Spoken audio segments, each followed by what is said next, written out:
Nako po, eto maganda hong balita po, mga kabida. Lalong-lalo na po dito ho kay Vice President Sara Duterte, Okay?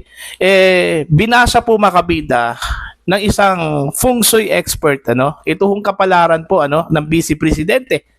Lalong-lalo na po, ito hong kanyang kinakaharap po ngayon, na impeachment trial, mga kabida. Alam niyo ba kung ano po ang basa po ni Mr. Michael Di Mesa? Hindi po yung artista po, mga kabida, kundi yung feng shui expert. Founder po, mga kabida, ng Pacbet TV, hindi raw matatapos ang 2026, mga kabida. Makakasurvive po si Sara Duterte. Hindi raw siya mai-impeach, mga kabida. Hindi po alam ni Mr. Di Mesa kung paano. Basta ang kanyang sinabi po, mga kabida, dahil ho sa influence, okay, ng Vice Presidente, kaya makakasurvive daw siya, mga kabida, sa impeachment trial, po. Ang kagandahan po dito, tuloy-tuloy po yung kanyang swerte.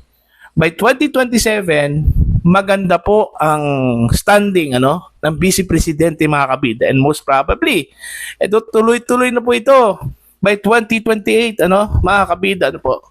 Okay, ito pakinggan natin yung panayam po, mga kabida, ni Attorney Trixie Angeles, kasama ho si Attorney Barry Gutierrez dito ho kay Mr. Michael Di Mesa sa programa po, mga kabida, ng The Billionaire News Channel. Narito po. For VP Sara kasi meron siyang horse, so very pressured si VP Sara, pero mataas ang kanyang wealth star. Pag sinabi nating wealth star, hindi lang ito tungkol sa pera, attorney, ha? Okay. It's all about representation of influence, opportunity, at movement. If sasabihin ninyong favorable ba ang taon kay VP Sara, ang 2026 parang ayokong sabihin na favorable. It's more on highly active dahil merong movement at opportunity para kay VP Sara. Movement and opportunity. Interesting. Pero kung sabihin nyo 2027 year of the goat, favorable ito kay VP Sara kasi meron siyang year of the horse, ang kanyang year pillar. Do you forecast that matatapos yung impeachment this year? No. Hindi na matatapos. Hindi siya matatapos. But why do you think so? I mean, based on the feng shui. Hindi natin chinek yung kung paano ginagawa ang impeachment. So, sinecheck natin yung tao ini-impeach. So, kay VP Sara, tulad sinabi ko, maraming influence, maraming movement. So, malakas ang mga kaalyado ng ating Vice Presidente. So hindi siya matatapos in the sense na hindi may impeach. Yes. Papansinin niyo ang kanyang year pillar, it's year of the horse. Ang taon ngayon is year of the horse. So more on the self-punishment. Kung ano yung ginagawa niya and then it doubles up.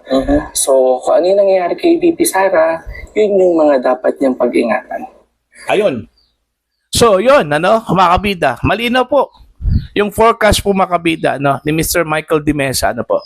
Hindi ho matatapos ang taong 2026, mga kabida. Makakasurvive po, si VP Sara sa kanyang impeachment trial. Malinaw po, hindi raw mai-impeach ang Vice Presidente. Kung paano, yun ang hindi ho niya alam, mga kabida. Basta yung kanya hong basa po, doon ho sa kapalaran po ng Vice Presidente sa pamamagitan po ng feng shui. Okay? Siguro marami hong naniniwala ho sa feng shui, mga kabida. Lalong-lalo na po yung mga Chinese, mga kabida. Ito yung, kumbaga, pinanghahawakan po nila, mga kabida, sa kanilang kapalaran po Okay? At saka marami na pong mga pangyayari po, mga kabida, na ang basa po sa pamamagitan ng feng shui, nagkakatotoo po, Okay? Kakaiba po ito dun ho sa sinasabi ho nilang, kumbaga, sa Bisaya pa yan, tagna. Okay? Kasi ang pinagbabasihan po, mga kabida, ng mga feng shui expert ay yung movement ng panahon, tsaka movement ng pagkatao po, ni Sara Duterte. Okay? Hindi ho yung, kung ano man po yung kinakaharap po, ng Vice Presidente, mga kabida. Okay? It matters on, halimbawa, si Sara Duterte, Year of the Horse, mga kabida. Meron pong, kumbaga, resemblance, sa panahon. Okay? Kung ito ba ay nagma-match po, ano, mga kabida, ayon po sa Feng Shui. Okay? Ito, maganda to, ano? Good news, mga kabida, para ho kay VP Sara at sa mga taga-suporta po niya.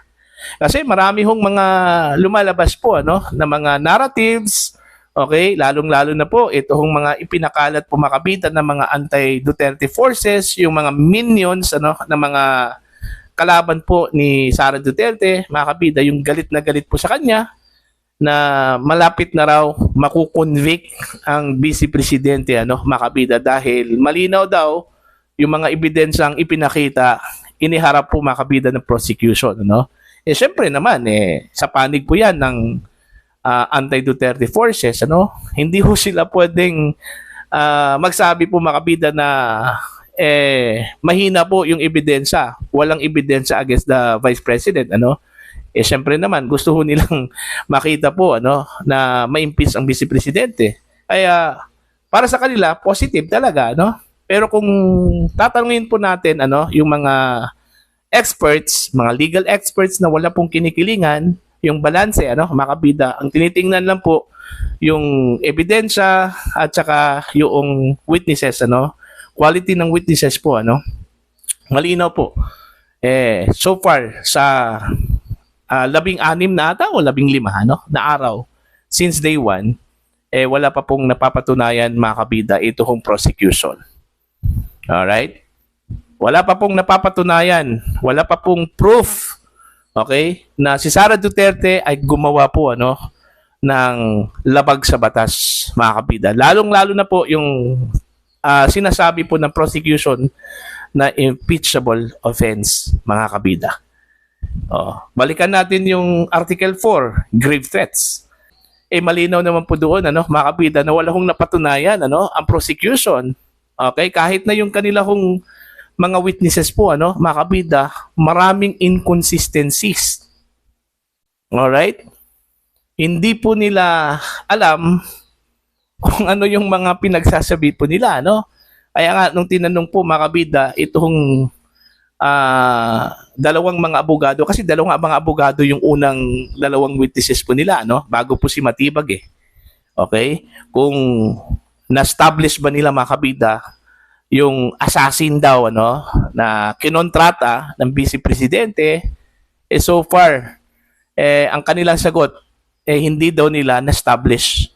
Pero, ang kanilang napatunayan nila, mga kabida, based on their interpretation, na meron pong banta, mayroong grave threat na nangyari, ano, mga kabida. Pero, yung criminal intent ng Vice Presidente, hindi ho nila napapatunayan yon. Okay? Hindi po nila napapatunayan yung criminal intent, ano, ng Vice Presidente, which is, yun yung pinaka-vital sana, ano, mga kabida. At saka yung establishment po ng assassin, okay, na kinontrata daw ng Vice Presidente. Okay? Wala ho silang makita ang akala natin, tukoy na po nila yung assassin po, ano, mga kabida, wala Diba? So yun, yung Article 4, ano. Dito sa Article 1, mga kabida, ito hong misuse of confidential funds, ano. Kung titingnan nyo, kung balanse ka lang, wala kang kinikilingan po, ano, mga kabida, wala kang pinapanigan, ano, mga kabida. Okay? Kahit na hindi abogado po, masasabi mo talaga, ano, mga kabida, na walang direktang proof. Okay? Na mayroong ginawang impeachable offense itong si Sara Duterte, ano po. Kahit na yung kanilang witnesses po, ano, mga kabida, galing ng Commission on Audit, ano, mga auditors, ano, mga kabida, ano po. Alright? Pero hindi ho nila na-establish na mayroon pong kinalaman, direktang kinalaman si Sara Duterte doon sa findings ng Commission on Audit, ano. In fact, inamin po ng isa sa mga auditors po, ano, mga kabida, na hindi po nila pinasagot. Okay? Hindi po nila pinasagot si Sara Duterte. Doon pa lang, mga kabida, ipaglabag na po doon ho sa kanyang karapatan for due process, ano, mga kabida, di ba? Kaya yun yung naging laman sa desisyon po ng Korte Suprema, ano, nung una hong articles of impeachment na ibinasura po, mga kabida, ng SC dahil nilabag daw ng House of Representatives, mga kabida, okay, ito hong karapatan to to due process ni Vice President Sara Duterte. Okay? At maliban dyan, mga kabida, yung articles of impeachment mismo, meron pong paglabag, Kaya nga, idiniklara po ng SC, mga kabida, yung articles of impeachment na unconstitutional, mga kabida. Okay? Void ab initio. Void na po, since from the start. Okay? Mga kabida. So dahil doon, naglatag po ng mekanismo, guidelines, ito hong Korte Suprema, mga kabida, para ho sa House of Representatives. Okay? Kung paano ho isulong itong impeachment case against the Vice President na hindi po nilabag yung kanya hong karapatan, mga kabida. Okay? Pero naulit ito ngayon. Kaya nga meron pong komento po, mga kabida, ito hong si Miss Malutikia, isa hong political strategist na nagsayang lang daw unang-una ng pera ito hong impeachment court. Hindi lang po pera, panahon, mga kabida, po.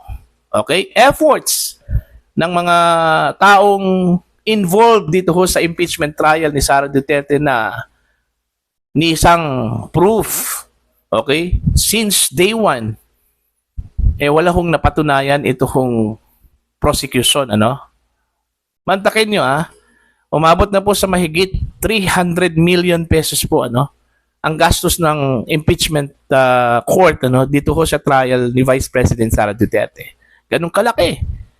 Okay? Kung susumahin mo, kabida, alright, kung ibibili po natin yan ng sako-sakong bigas, sabi po ni Attorney Mike Operario, pwede ka nang makabili po ng mahigit 300,000 sacks of rice, na pwede hong ipamahagi po, sa mga mahihirap nating mga kababayan. Okay? Yung 300 million pesos na gastos ng impeachment court, mga kabida. Diba? Kaya nga, ito hong impeachment trial ni Sara Duterte, naniniwala ho yung mga kritiko, na ginawa ito hindi dahil ho sa accountability. Ginawa ito para ho tibagin, at wasakin po si Sara Duterte, mga kabida, po. Okay? Hindi po ito for accountability para sa isang public official po, mga kabida. Kasi malinaw naman po na walang kaso Malinaw na walang ebidensya po, mga kabida. Pero nangyari ito, ginawa ito, pinush ito, mga kabida, to crush the Vice President. Okay? Isa pa, problema po ng prosecution ngayon, kahit na po, for the sake of argument, okay, mapapatunayan po, mga kabida, na guilty si Sara Duterte, Okay? Uulitin ko, for the sake of argument, granting na mapapatunayan guilty si Sara Duterte, o kaya bang i-convict, ng impeachment court si Sara Duterte? I don't think so. Dahil meron pong hindrance, blockade, mga kabida, po, yung numbers na ni-require po ng ating saligang batas. Okay? Malinaw po sa saligang batas na 2/3 of the total number of the Senate, mga kabida, yun yung required number to convict the Vice President. Ano man po yung 2/3 po ng total number of the Senate? Okay? 24 po ang total number po ng Senate, mga kabida. Ang 2/3 na yan is 16. Okay? Kahit na sinasabi po ng ilang mga anti-Duterte forces, mga kabida, na hindi, kailangan nung bawasan yan. Dahil wala si Bato, wala si Jinggoy, wala si Marcoleta. Okay? Pero hindi yan ibig sabihin na wala po sila, hindi na po sila counted, Malinaw po sa saligang batas, mga kabida, kapag hindi ho na-expel itong mga senador na ito, okay, mananatili po, mga kabida, silang miyembro ng Senado. And since sila po ay miyembro ng Senado, mga kabida, ayon po sa mga legal experts, okay, lilinawin ko lang, baka isipin po ninyo na galing po sa akin ito, mga kabida. Okay? Automatic, mga kabida, na counted yung boto po, mga kabida, ng mga senador na ito. So 16 pa rin. Now, ang tanong, makukuha kaya ng current setup po ng Senado at impeachment court, mga kabida, itong 16? I don't think so. Dahil malinaw po, mga kabida, na wala na ho silang makukuha. Ibig sabihin, yung nasa majority block na yon, wala na pong makukuha makabida sa minority block. Okay? Dahil halos ubos na ito eh. Ubos na, mga kabida. Unang-una po, ilan po sa kanila ang nabilanggo po, mga kabida? Diba dalawa? Plus meron pang under investigation. Halos silang lahat. Ang natira na lang ata na walang kinakarap na investigasyon, ito kong si Senator Amy Marcos, mga kabida. Alright? Lahat po, may kinakaharap na investigasyon. Yung magkapatid na Cayetano, magkapatid na Villar, mga kabida. Robin Padilla, okay, Senator Bongo, sila ubos na ubos sila lahat, maliban lang po kay Senator Amy. Kaya nga, sabi ko, may hirapan po ang majority block na kumuha mula sa minority para idagdag doon ho sa kanilang hanay. Okay? Remember, 3 po ang kulang dyan po sa majority block para po makuha po nila ang 16. So, saan po nila kukunin yan, mga kabida?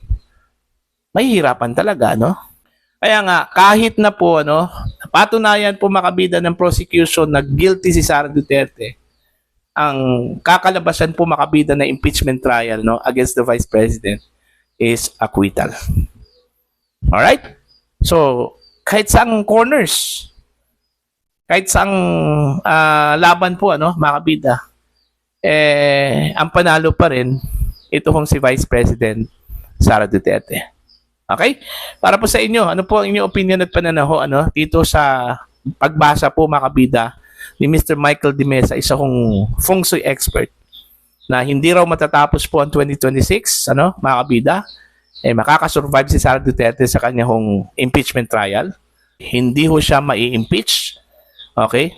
Sa paraan kung paano ito makakasurvive, kung ma-acquit ba ito, makabida, o hindi matapos po ang trial, makabida, po.